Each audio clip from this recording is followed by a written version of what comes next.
Today on the Well Off podcast, you're going to meet Mel the Clothing. Yes. Ladies, if you love sparkle, if you love shine, you are going to love this episode because it's all the things we love. All the sparkles, especially look at my hat, blinged out hat that Mel the Clothing made. And she's a huge Boston fan, so obviously I had to be Boston fan and sparkles. It doesn't get any better than that.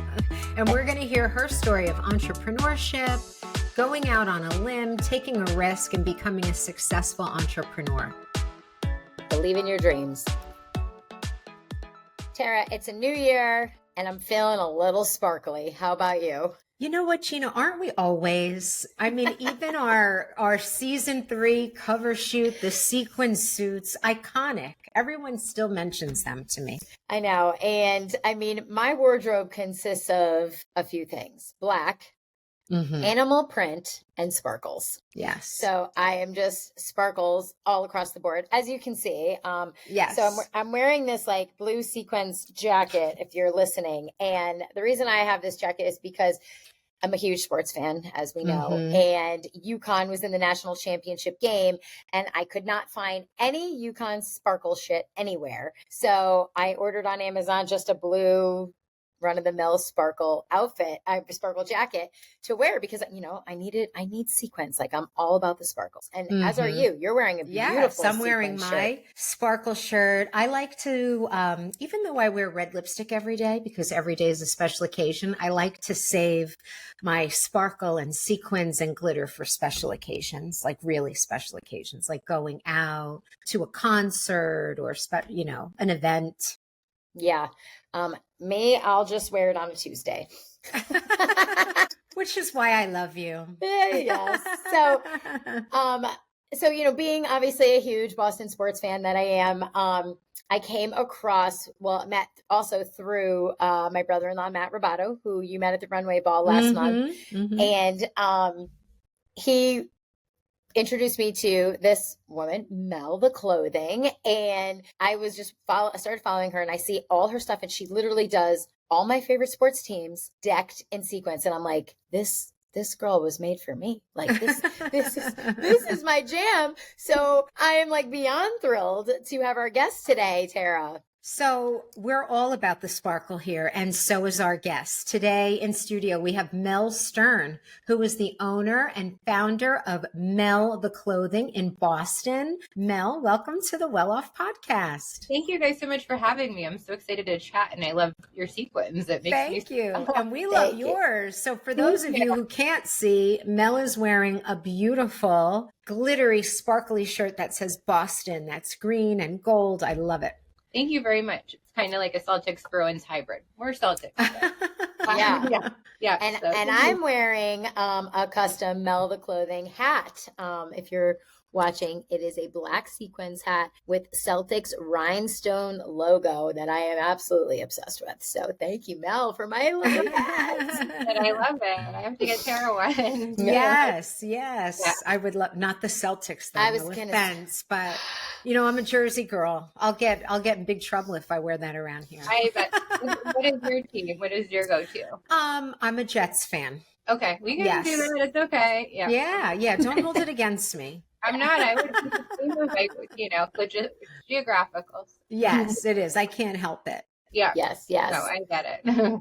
So we love a story, right, Gina? We love stories about ladies like you who take risks and decided to, put yourself out there. So tell our listeners about who you are and your whole journey to becoming Mel the Clothing. Thanks. Yeah. So I grew up in the Boston area and we moved to the Cape at some point in my childhood, but I always was a diehard Boston sports fan. And I always just sort of went to the beat of my own drum when I discovered colorful, like contempo casuals. My mom took me home. Love contempo. Remember that story? Oh my God, I'm in my dream world. I have everything. And I loved Betsy Johnson growing up, and she had a boutique on Newbury Street. And I'm like, oh my God, this is my spirit animal. And she would cartwheel on the runway. And I was like obsessed. Wow. I want to be like her when I grow up. But I never thought I'd be a designer. It just wasn't something I even considered. I was like, maybe I'd aggregate clothes and have my own boutique with like a unique pieces. And then I just sort of went to college. I actually went to college in I started at Trinity in Hartford, so I feel tied close in that regard to Gina in that Hartford area. But I studied writing, and I became a creative writer and wrote like really over the top copy. So I always was sort of eccentric in how I saw the world, and I loved writing fashion copy. Nothing long, like it was always like the pithy, short, bubbly stuff. And but I always was like in the back of my mind interested in fashion, and I never had an interest in going to design school or any. I don't know. Some of it seemed a little bit snooty. Not that it isn't. I mean, I think there's great aspects to design and all the like elite things, but I don't know. So I just continued to write, and kind of I started toying with the idea that the dream of opening a boutique kind of changed because overhead everything was sort of moving online, and like the cost of having a boutique and on Newbury Street, it was like kind of just a lot. Yeah. So for our listeners that don't know what Newbury Street is, tell them what Newbury Street is. That's okay. Newbury Street's like the premier. It's kind of like I was going to say the one in LA, but I can't even Rodeo think. Drive. Rodeo Drive. Yeah. Not as elite as Rodeo Not as elite. Absolutely not. Yeah. It's like the like Fifth Avenue in New York. Yeah. Like all the high-end boutiques have been on Newbury Street. And so I was like, that was the dream. But then it changed into online. But then, I don't know, even when I would try to go to games, like I'm going to a lot of Patriots games, and then the Patriots were in the Super Bowl, and I could not find pieces that spoke to me. And Victoria's Secret came out with a line that had some sparkly sequiny. I remember that. I think I had those pants. Yeah. Oh, did you really? Okay. Yeah. I never even, I would have loved those. But I would try to buy this stuff and it would sell out. And I had a couple pieces, but I'm like, and it was great. Like, don't get me wrong, I loved it at the time, but I'm like, this could be fully like more embellished. So I looked into like how I could possibly start manufacturing something. And I just was nervous. And I'm like, I mean, I've always had an entrepreneurial spirit, but you know, like society tells you, you know, you need to continue to work, and then eventually, and it's like, I mean, life is short. So I kind of fell into that loophole for a while, but I just kept feeling like there was more out there. I just never was traditional. I never loved office settings. Like, so anyways, I went to the Nantucket Wine Festival, which is a big weekend. If you're in New England or not even, I mean, people come from all over, and I had a jacket with a champagne bottle on it, and I just like pieced it together. And I would wear eccentric things out. It wasn't like unusual, but so many women came up to me and they were like, where did you get that? And I was with a couple of close friends, and it just kept repeating itself. And at that point, I'd already kind of gone down the rabbit hole of manufacturing. And I was like, I love this. The next weekend was Figawi, a weekend in Nantucket that I swear I'd never go back to. I'm like, it's something that if you're like 21 and want to like. So wild weekend that all the Bostonians go to in the summer. Okay. Thank you for the translation. Yes. And Figawi is, we can translate that, but we're not gonna. Okay. No. It's actually just a sailboat race. That's like, it's a legit thing, but most people don't even know that because they're there partying all weekend. So I swore, I was like, I am too old for this. But then I was back on Nantucket the next weekend, and I had made, like within a week, I had made some jackets with like funny, pithy captions, like where the Figawi, which is like different, like Nantucket puns, because the ACK is always like, there's a million things. So, and I was like, I really like this. And so I then ended up pulling the trigger on the sequin Red Sox shirt. And I created an Instagram and didn't really give it that much thought. I had my writing profile as Mel the Writer. So I just was like, oh, I'll just quickly, I don't know what my name's going to be, but I need something. So I just put Mel the Clothing. I mean, it's like, I never switched. I just have I love that name though. It's like a cool thing. I mean, I don't know, like Barstool always, sports, they always have names that like everybody has the same. I kind of like, you're all branded similar, but my mom was like, it's not bad because people know immediately what you are. Like, yes. So I did that, and it wasn't like a home run, no pun intended, but it was like a slow start. Like I was like, I put it on Etsy, and then finally I had my first like sale, not from somebody that I knew, and I was like, oh my god, this is like crazy, and it started to like pick up, but not like wildly, but I started getting questions, and the Patriots were doing so well. It was like probably I think it was last Super Bowl season that they won, and people were like, when are you coming out with a Patriots inspired shirt? So that was my next shirt. And I ended up connecting with a couple of people that were on The Bachelor, and and the guy was from Rhode Island, Ashley and Jared Harbon, I think is the pronunciation. And Ashley, she was like, oh, I love it. So I sent it to her, and she was like in LA at the time, I think, but it just opened me up to more people, even outside of here. And so I got a lot of orders. I sold out of that shirt. The Patriots went to the Super Bowl. And so that was like the kind of beginning of like, you know, exciting things, but it really has not been like, you know, it was a, you know, COVID times, things were very like, I thought there was a lot of potential, and then that happened, and then sports were totally shut down. We were all home in our PJs and sweats. Yeah. Right. Yeah, I tried to pivot and do like sweats with Boston things or other teams and stuff, but you know, I think like for me, I just never wavered. I've like never given up. So like I think I've seen a lot of people start and then not continue, and I've had some really terribly slow times that haven't like over the years, but I think I'm still going, and like people are like, probably some people are probably surprised that like they're like, oh, she's really still like, that's wild, you know. So what I'm curious about, Mel, is you have a style, right? You've always liked the Betsy Johnson kind of out there, and you're creative because you're a writer. But how did you get into working with sequins? Because,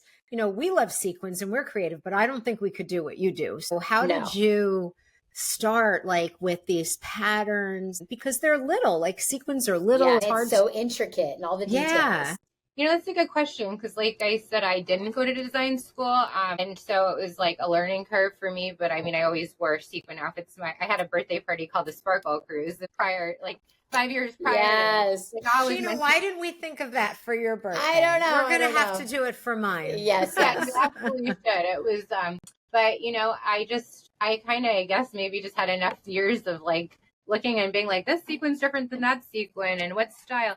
But, you know, like I've been through the ringer with manufacturing and what works and what doesn't work, and the stitching of sequins. I feel like I am you know, I feel like at times it's just funny because I'm not saving lives or doing anything like amazing people in this world do. But I'm like, I feel like I'm like a scientist like studying these things. No, you really are. And it's high pressure. I mean, we were, you know, when I stopped by the other day, we were talking about it, and, you know, you were having an order that was like late and you were freaking out about it. Yeah. And again, it's not like I'm doing anything that's, you know, saving people or anything, but like that, but the pressure and people relying on you and having things for events and a lot of stuff with sports is so timely. Like there's not, you know, if it doesn't happen this week, the team might be out. And that's another thing with orders. Like I have to, as I hope to elevate and grow, it's like shipping orders. Like I'm doing most of that. And it's like, and I'm looking, and I follow sports religiously. So I know, I'm like, if I don't run to the post office now, even though it's really inconvenient, like that team might be out tomorrow. And then I feel bad for the person that ordered it.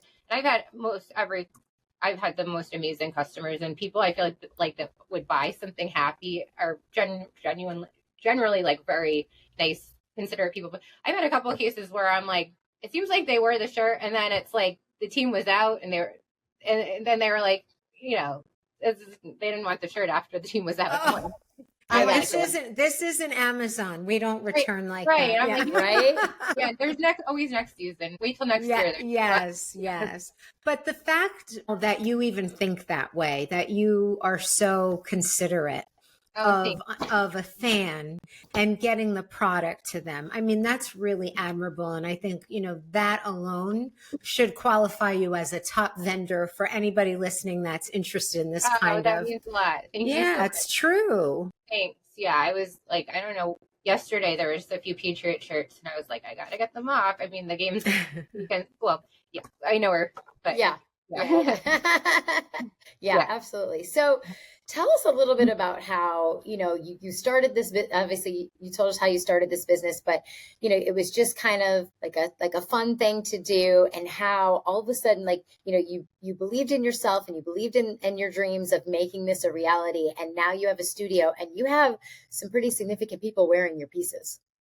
Oh, thanks. Yeah, I think like one thing has led to another thing, and so, you know, I try to not leave any stones unturned, and even times that I'm like, I don't know if it's worth it to go to this event or even necessarily do this event, or go out, and it's like you never know where these paths lead you, and so I feel like, you know, about 3 years ago, probably 3.5 years ago, I did my first fashion show, and it was a gay pride theme. It was like so fun. It was like all rainbows and very me. And then from there, I would be so happy there. Yeah. Yeah. It was like, sparkles and rainbows and yeah, unicorns. Like this team is like, I was made for this team. But then from there, I met a lot of different people, and a couple local, people featured it in magazines. And then, I ended up meeting Matt, your brother-in-law, and he's been so supportive. And so then, it just one thing led to another. And so from there, my name maybe has gotten out there a little more. And so people have thought of me for different projects. And so that's been so cool that like the more that time goes by that, I don't know everybody, but, I start to meet more people as I keep going. So one of your first big wins, and I don't know if this is one of your first big wins, but one of the ones that I first noticed was when you made a little onesie for Patrick Mahomes' kid. And it was shown next to Taylor Swift, and it was like a whole thing. Yeah, that was one of the most insane things thus far in this journey. I had done a few things. Someone locally was super nice and said, Patrick Mahomes' mom is a gem. You really should reach out to her. And so I made her a few things. She couldn't have been nicer. She wore them, tagged me, and then she's like, would you ever want to make some stuff for my grandkids? I'm like, yeah, of course. Like, sure, what do you need? Yeah, so I just came up with some stuff and sent it. And I always joke, but it's probably true. I'm like, I don't know. I'm not sure, like, with kid sizing. Sometimes I think I go way too big, but I just feel like they grow quickly. So I sent it, and then nothing came of it. And that year and everything. And then, like, it was like a year later, and I was at my friend's house with her kids, and she had gone through a lot. I had gone through a lot, and we were just kind of catching up. And the TV just had the Kansas City game on. We weren't really paying any attention. We were waiting for the Patriots game to come on after. So the game was like winding down, and Kim's like, oh, there's my friend, there's Taylor Swift in the suite, and she's like talking about that.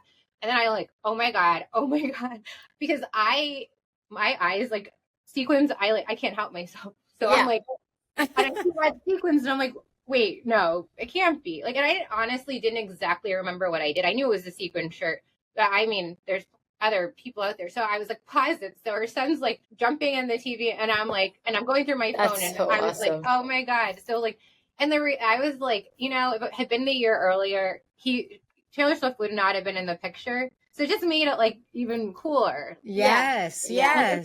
Then I was like, and I feel like just the sheer proximity to her for people, they were like, this is like amazing. Yeah. Yes. So I was like, okay, it was really cool. And then in all the papers, it was like Taylor Swift spotted in the box with Brittany Mahomes, but the daughter was in all the pictures. So it's like, I love this.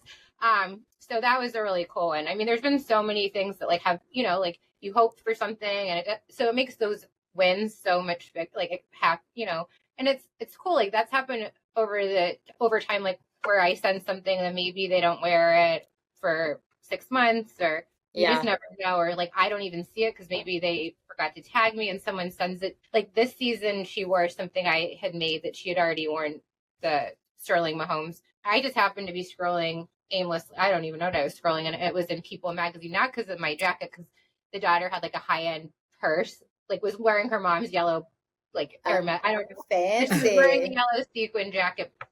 So I was like, oh wow, like I wouldn't have known that of it. It was so. It's cool. That is so exciting. Thank you. And, there's something about sequins. I don't know. It does. Like, I can't not notice it. If I'm in a store, I gravitate to, we love shiny, sparkly things, but maybe, and that's metallic, anything metallic. Yeah. Love it. It's special. And it's feminine.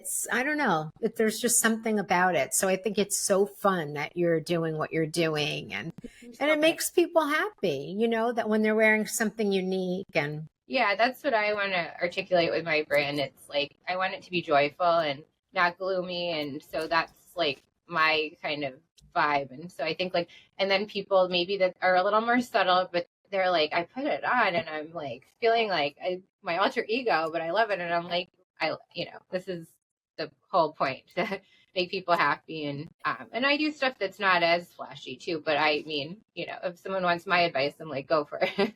Well, and you both of you ladies are huge sports fans. And when I was in Boston last month, I was in the airport trying to find a gift for my dear friend and partner, who loves the Celtics also. And everything was a men's shirt. Every single garment. And why do women have to wear men's clothes to be fans, Right. And Gina knows this, and our listeners know that my son used to be a wrestler. Oh, really? And yes, and all the gear was like more that unisex or male. But Mama here found a very feminine cut glitter shirt on Etsy that said Wrestling Mom in the team colors. And I sported that, well, because I want to be me. I want to be feminine. I want to be fancy. I want to be sparkly. So we should have these things. We should be able to be a fan and be feminine and sparkly. Yeah, I agree 100%. Mm-hmm. I love that, for sure. So show us some of your custom pieces. I know you have some, like you do like these faces. Yeah, so there we have, that was one. Hey, Taylor. Wow. Yeah. I did a show at the Super Bowl last year, and it was obviously Kansas City was in, so I was like, I need to do something with Taylor. That's amazing. Thank you so much. I can grab something. I did jackets for the Brady family for the Hall of Fame induction, and I wore this dress. I'll grab it. And for people listening, what we're showing you is an actual like sequins dress that has Taylor Swift's face and body wearing. Her likeness and sequins. Yeah. Yes, her likeness and sequins. Wow. Oh, hey, Tom. Now this is Tom Brady. And then I really want to get into more women's sports in college. So I went to a Caitlin that's Clark great. Game. So love that. So that was one that people seem to enjoy. Incredible. So, thanks. Yeah, I do a lot of crazy one-off pieces, and I have a lot of fun with that. So we're going to have you make some well-off shirts for us. Yes. Sure, yes. We cannot wait. Yeah, that would be my pleasure. That's going to be so fun. Love that. Go ahead. No, I love that. Your photo shoot. I saw that. I was like, oh my God, I love the sequins. Yes. We love sequins. So Mel, there are so many people, so many women that have ideas and a passion or something that they do really well, but yet they can't turn it into a business. So what do you think is different about you? And what advice would you give to someone listening that has a talent or something they want to turn into a business? Yeah, I mean, not to state the obvious, but I personally think there's no time to start the present. So, but even if you're still working and if you have another job and it's paying the bills, just start small and post on social media. And I think talking to a lot of people, and I'm guilty of it too. I need to write this quote down in my showroom somewhere, but letting perfection be the enemy of good. Sometimes I'm like, oh, the photo, I don't look great. Or right now my hair looks a little frizzy. And I'm like, but at the end of the day, I'm doing it and I'm putting myself out there, and it can be kind of cringy maybe sometimes. I'm like, what did I just say or do? But I'm doing it. And so I feel like for women or for anybody, that's I want to start an Instagram page and show what this project, I'm scared and I don't have the greatest photos, but you don't really need that. You can just start. That's the most important thing. And life is short. Wait, can you just say you don't really need that? You can just start one more time, because I think that was your phone. Oh, ding. Sorry. Yeah, you don't need to have the most perfect photos or videos. It's you can start, and half the stuff that goes viral is not the most polished content anyways. So, I mean, True. I overthink stuff all the time, and I'm making sure it's perfect and I get every clip. And then half the time when I just need to get it out there. That's the weird stuff that gets more text, more people gets picked up. So I don't know, I just put the shirt on Etsy 7 years ago, and I didn't really know what I was doing. And it was there, and I was doing other things. I was still writing, but I didn't give up on my dreams. So that's the most important is not giving up on your dreams and really just kind of going for it. And, like you said, it's not always going to be perfect. It's not always going to be the perfect time to start. You just gotta, do it and take the leap. Right. 100%. So I think it's always worth trying. And, you never know what sticks, like where you might start. Like I have other ideas and like I'm continuing on this path, but like, I think like you don't know where the world will take you. So. For sure. So on our podcast, we focus obviously on people like you that have turned an idea into a success and took a risk, but we also look at health and wellness. And I would imagine that in order to stay successful and have the mindset that you have, which seems to be very gracious and positive and humble, that you have to do things outside of your work to nurture yourself and keep yourself healthy. So what do you do and what are you doing for yourself when you're not creating these amazing, sparkly works of art?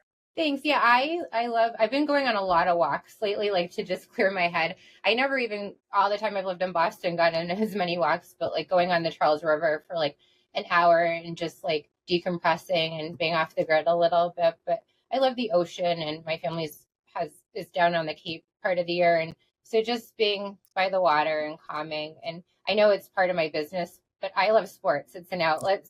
I just like going to games. It doesn't need to be anything to do with me. I mean, in my business, other than I'll be maybe wearing, not maybe, I will be wearing something of mine. I was going to say, Mel, we got to go to a game together. Anytime.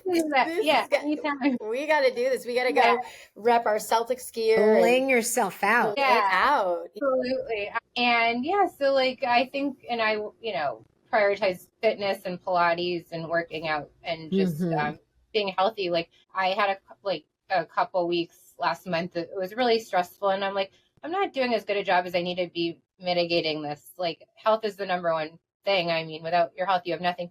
And I had a couple of things last year that happened. And I'm like, I kind of felt invincible at times before that. And I'm like, oh my God, like I need to make sure that I won't be doing this if I'm not feeling up you have to prioritize yourself and take time for rest. Prioritize rest. And days off, something Tara and I struggle with. And I have FOMO. Like before I started this, I mean, sometimes I'm getting like JOMO, whatever, the joy of missing out these days because it's been so much like things going on. But I really do have FOMO. I wrote a song about FOMO. It was like to the song about, it's so embarrassing. There's a music video, but it's to the no, we have to find it. We'll use it for the promo for your episode. I don't even want to do it. But instead it was like day to the sun. Like daylight coming, but it was FOMO. Like, and so it's hard because you want to be in, you don't want to miss an opportunity. But it's wild. You got to definitely take some time. And you met my ultimate. If there's one sports person in the world that I can meet, and no offense, Scal and Frank, but it's Big Papi. Oh, he is like, he was one of my idols, or sports, him and Brady. I've not met Brady, but Brady's number 2. Papi's number 1, Brady's number 2. I actually was at an event last year. It was like the 20th anniversary of the 2004 Red Sox. He wasn't at that event, but I met Manny Ramirez, Drew Martinez. I had already met Keith Folk many years ago, but I was like fangirling like you've never. I was like, Taylor Swift could have walked in the room, and I really would. They don't even care. Martinez. I met Pedro. That was awesome. Pedro's awesome. Yeah. Someone joked because I took out my hand like he was some dignitary. I was like a dignitary. Like it was like the weirdest. He was so nice. And Manny Ramirez, I was like rattling off a story that was so ridiculous. But anyways, Ortiz I met recently. These are Red Sox players, Tara. Sorry. We're going on a sports tangent. I'm sorry. Yeah. I've been around Gina long enough to figure it out. Sorry, there's no context. But he was just as the same what you would expect. It would be super disappointing if he wasn't like the jovial, larger than life person but he larger than life in like the kindest, gentlest giant kind of way.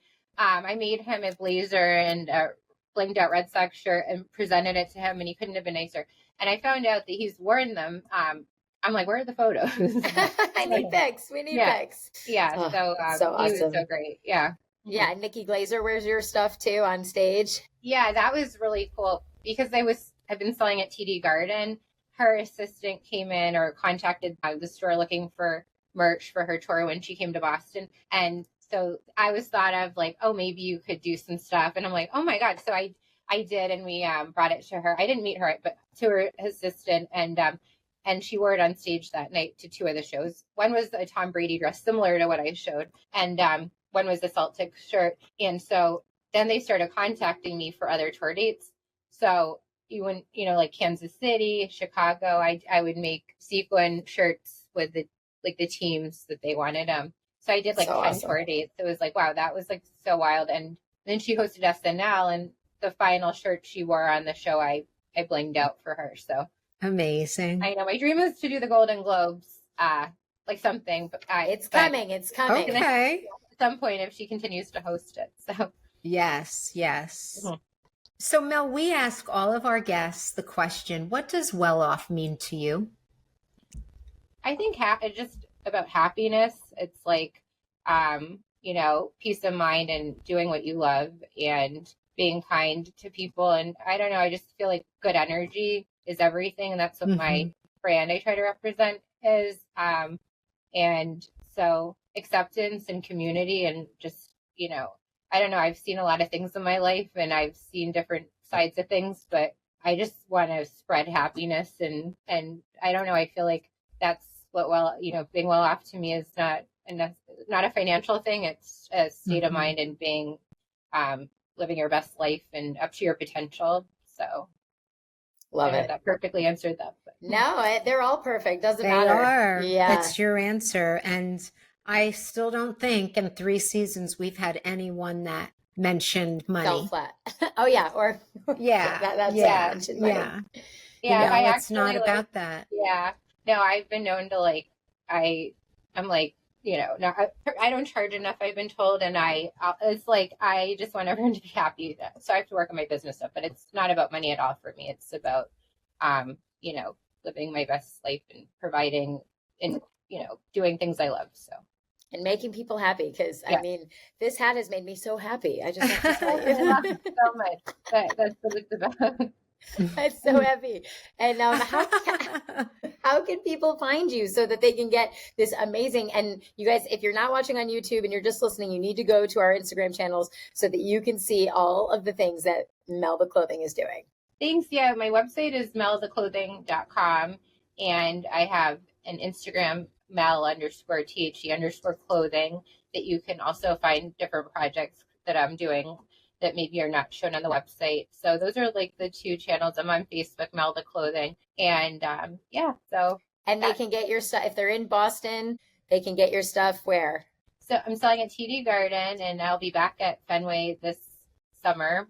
Hey. So those 2 locations. I have a showroom by appointment in downtown Boston. So that's another place, and sometimes we'll do events. So. Excellent. Pop-up shops and things. Yeah. Love it. All right. So, Mel, are you offering our listeners a discount if they were to go on your website and buy something? Absolutely. It's going to be 15% off, and the promo code is WellOff15.